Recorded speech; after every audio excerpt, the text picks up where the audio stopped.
Australia should not adopt a Bill of Rights, as it may be challenging to modify and adjust to adapt to the constantly changing societal values and economic circumstances. It was characterized to be difficult and rigid to change due to the procedures that are required for this change to occur. Once a Bill of Rights is incorporated into the Constitution, it cannot be easily amended by the legislature and requires a referendum to do so. As changing the Constitution is a difficult process, this could be a significant constraint, as it may not be able to adapt to the contemporary issues. This is demonstrated in the United States Constitution, which is heavily constrained by their constitutional Bill of Rights. The Second Amendment of the United States Constitution expresses the right to own and carry firearms, which has led to contemporary debates and controversies. Due to its constitutional status, changing this amendment is a significantly challenging process. The Bill of Rights is the first of 10 amendments to the United States Constitution, and it outlines the fundamental rights of American citizens and the limits of government power.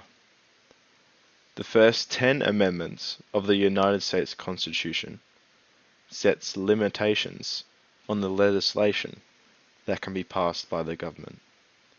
In comparison to this, without the Bill of Rights, the Australian government can potentially create legislation that disregards fundamental human rights. The Australian government is not restricted in the legislation it can pass. However, the government is required to adhere to the principles of the Constitution and respect the fundamental rights and freedoms of its citizens. Consequently, Australia should not adopt a Bill of Rights, as it would be challenging to modify due to its constitutionality. Australia would be constrained in the laws they can pass, and therefore unnecessary.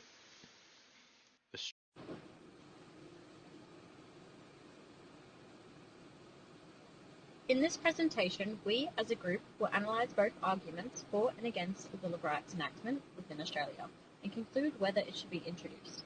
A Bill of Rights can be enforced in certain countries due to its belief that it protects rights from existing and future legislation. However, this part of the presentation will argue whether that statement is accurate. A Bill of Rights breaks down the current constitutional system in relation to the balance of powers. It transfers more power to the judiciary over the legislature, allowing judges to read words in, read words out, and ignore Parliament's clear intentions. Thus, it would be difficult to enforce the Bill of Rights as it is intended to protect rights. If it were to be introduced, judges can choose whether to enforce it when considering legislation.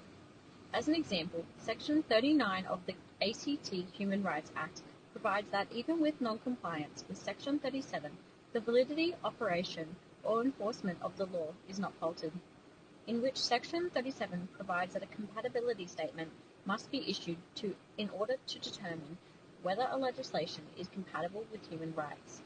Overall, this means that it is up to the discretion of the judges to choose whether or not to enforce the Act within interpretation of legislation, thus demonstrating the difficulty in enforcement, as there is no requirement for judges to enforce a Bill of Rights breach. As an alternative option, to combat its lack of enforcement, the Bill of Rights could be introduced as a supreme act, in which is above the judiciary and parliamentary bodies. However, this would ultimately destroy the current constitution, in which places a focus on the balance of powers, giving no one body more power than another. Currently, there is no existence of a Bill of Rights in Australia due to its difficulty in enforcement, as well as arguments that it may take focus away from other types of cases, increase litigation, and create tension between individuals. An example of a Bill of Rights model enforceability is found in the ACT Human Rights Act 2004, which provides that right protections are not absolute. Thus, even when inconsistency arises, the government does not have to amend said legislation. A Bill of Rights should not be adopted as within the Australian Constitution it would not be in. If it were to be enacted as an act or a charter, it would still lack any beneficial effect. It could have the capability to be introduced as a supreme model of a Bill of Rights, however, would ultimately destroy the current Constitution by creating power imbalances and increasing litigation.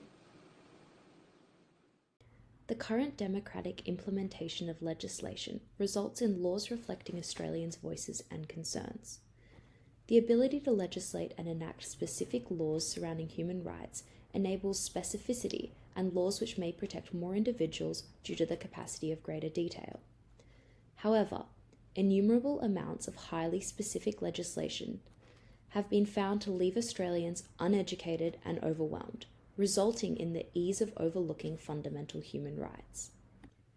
The implementation of a Bill of Rights would reduce confusion and provide a clear and concise statement of the basic human rights that all Australians are entitled to.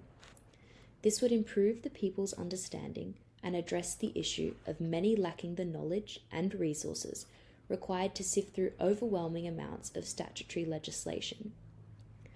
A Bill of Rights would provide the ability to enforce citizen rights by providing a comprehensive and accessible framework. Australia has a long-standing issue with addressing the rights of its Indigenous population, with many experiencing social, economic, and political inequality, placing the Indigenous population at a disadvantage. Implementing a Bill of Rights that addresses Indigenous rights would provide a legal framework to safeguard the basic human rights of this marginalised group. Australia could learn from the New Zealand Bill of Rights Act, which has been in place since 1990 and has been successful in protecting the rights of Indigenous people. The New Zealand Act has helped to strengthen the relationship between the government and Maori communities by establishing a framework for consultation, engagement, and inclusion. In contrast, Australia's current system of protecting Indigenous rights is fragmented and piecemeal, and many Indigenous people with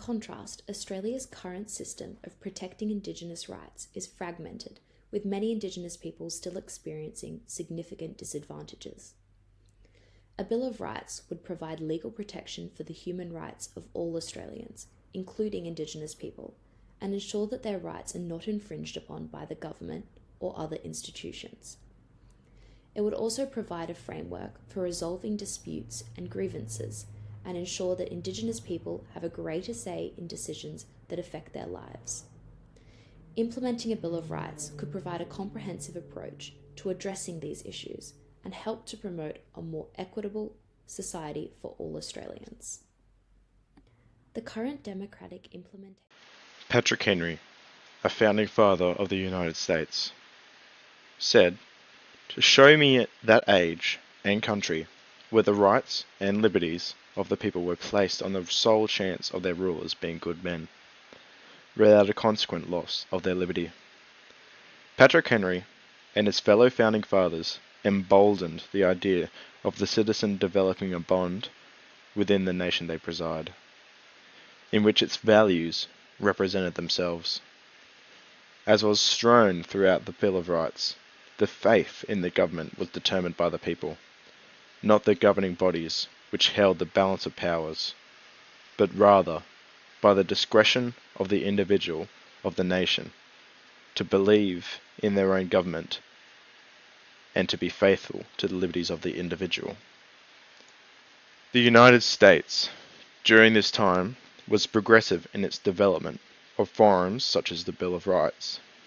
The idea of vesting powers within the American citizen for the state to be at the whim of their own people was unheard of from the previous colonial grip seen worldwide prior to such a formation. Australia opted to stay within the Commonwealth under a constitutional monarchy.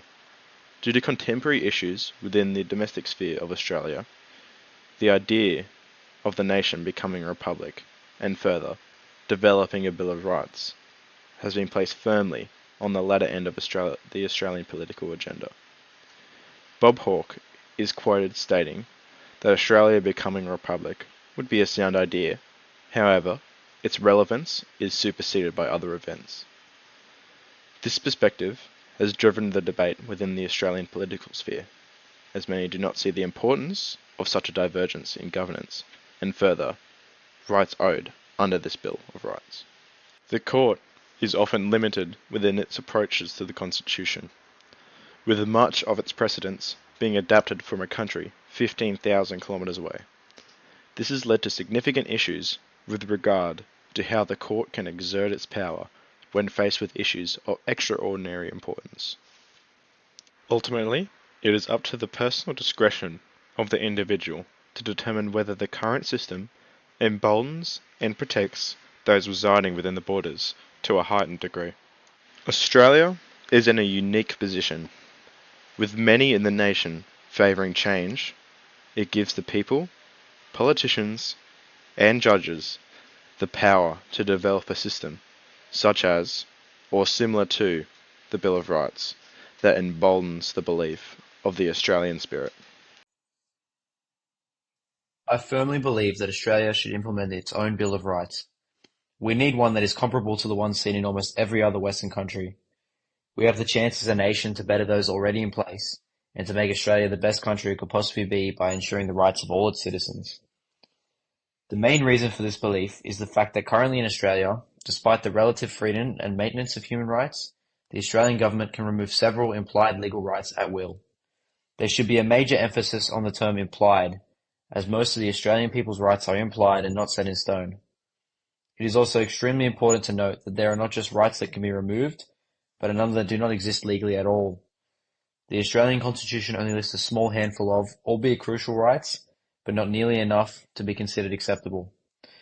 The Law Council of Australia found in their own report on the importance of a potential Bill of Rights that most people in Australia would be surprised to learn that in our country there are very few legal protections of human rights.